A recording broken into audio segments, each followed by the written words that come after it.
Good morning. Welcome to day 5 of the 90-day challenge. Coming to you from the car because I just got to work. Yes, it's Saturday. I got up early this morning to get ready for work and was blessed enough to see a video in my email. Ran over and watched it. Jeff Lerner is my mentor and teacher at Entre Institute. If you haven't checked out he has podcasts, but you check out his YouTube, Jeff Lerner, Millionaire Secrets.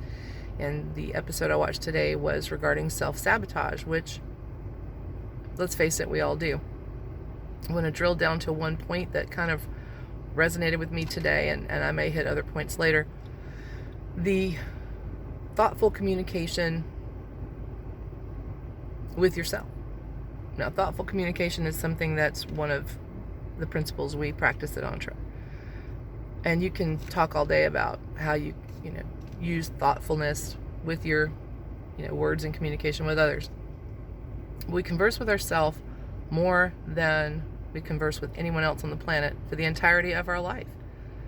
And self-sabotage is one of the things we do. Most of the time, it is unconscious. We don't realize that conversation's happening in our head. Sometimes we do. I know that sometimes I do. Once you've read enough, learned enough to recognize it, you see it when it happens and can kind of nip it in the bud. But 90% of the time it happens without us thinking about it. It's why we don't follow through. It's why we don't keep a commitment. It's why we procrastinate something that is going to be uncomfortable for us to say or do in our life. Think back in your life. I did this morning. One of the most profound moments of my life. One of the most life-changing thing, the most life-changing thing that ever happened to me as an adult. I would like to say is a decision that I made, but it's not. I mean, I had made a decision to leave a bad relationship, marriage. But the profound thing that happened to me was I lost 134 pounds in 18 months. And I did it in the worst way possible. And I would love to tell you that I made a decision. I sat down one day after getting on the scale and having that, oh my God, moment. I don't mind telling you, I got on the scale one morning and it said 284 pounds. And I literally stood there looking in the mirror. Who is this woman? And I wish I could tell you that I made a decision, a conscious adult decision to do the right things. But I didn't. Instead, I got scared. And I firmly believe that most of the self-sabotage that happens to us because we're afraid. And I'm going to totally mangle this quote, but Mr. Jeff Lerner also said this in a live, and I was not quick enough to write down the name of the person that did the quote, so in the comments, Jeff, help me out. The quote and this is not going to be exact, most people are not afraid to fail, they are afraid to succeed.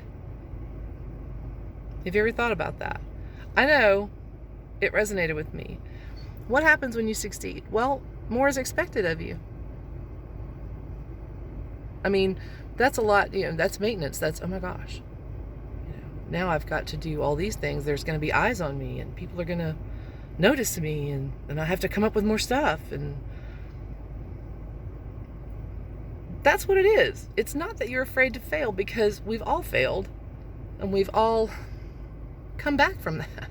We learn something from it. It's like, oh, now I know how to do that.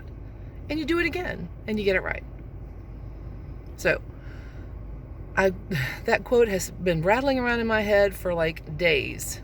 And sorry for mangling it, but it's true. It's like the most core true thing about most people is that they're afraid to succeed. There are some people that aren't, but they didn't get that way when they took their first breath at their birth.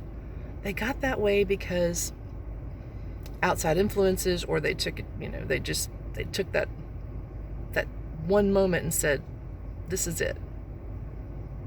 I'm not going to do this anymore. And it's not about willpower, and it's not about determination. Everybody has determination if it's important to them, right? We raise kids. We have to be consistent. We have to be determined. We have to do the things. With regard to ourself, we have the determination, but we don't always have the frank conversation with ourselves that allows us to go, okay, I am done cutting myself off at the knees. So what if I succeed? Then yay. More is expected of me. Now, jumping back to, this was 20 years ago when this life-changing moment happened to me. I was getting ready to re-enter the world as a single person raising kids, and I looked in the mirror and I thought, nobody's going to take me seriously. I mean, I look like a person with no discipline. I look like a person who's been hiding. And I had been hiding. There are millions of ways that we protect ourselves from things that might hurt us in life. Weight is one of those ways. And for me, it's always been a battle. I have been incredibly bone skinny, and I have been overweight, and I have been everything in between. I did find along the way that the thinner and more well-presented you are, then people take you seriously, especially if you're a woman. I can't really speak to whether it happens with men or not. I don't judge people that way, but society does. How you present yourself, people make their decision about you in the first minute. When people say, oh, it's the first 5 minutes. No, it's the first minute. You begin speaking, and 60 seconds later, that person, especially if you're talking to me, I know who you are. I know what you're about. And I know how to approach you, to get the best result. Most people do this without thinking. Okay, so fear was the motivator. It wasn't a decision. It wasn't a healthy decision. It wasn't, I sat down and read a book and did some therapy and whatever. No, I got to my core afraid, and I made a change. Now, there were some bad things along the way, and yeah, the eating disorder nearly killed me, but along the way, a lot of good things happened as well. So I took the good things and went with that, and I took the thing that was hurting me and I fixed it. Okay, so fear as a motivator, not a good thing, unless you know cognitively up here, consciously, that you're using that and putting it in the belly for the fire, for the fuel, right? So have the conversation with yourself. Have a good conversation with yourself.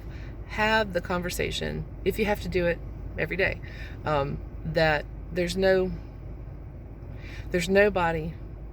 that's going to be your best fan more than you. Okay? You have to like you. You have to believe in you. You have to believe that you're worthy of whatever it is you're trying to do. And if you do, and you don't, you know that you do, or you wouldn't be here.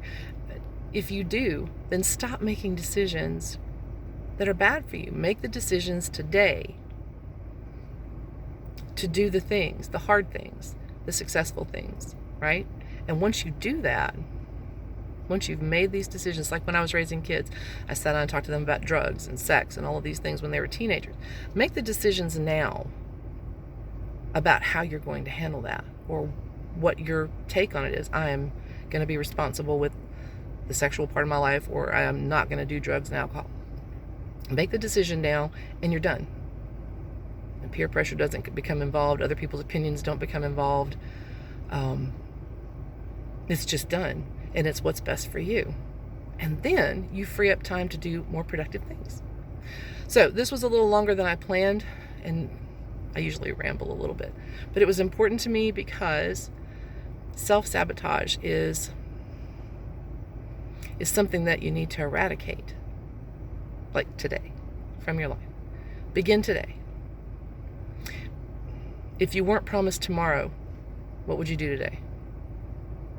If you knew there wasn't going to be a tomorrow, what would you do today? Okay, knock it out. Have a great Saturday, and I'll talk soon.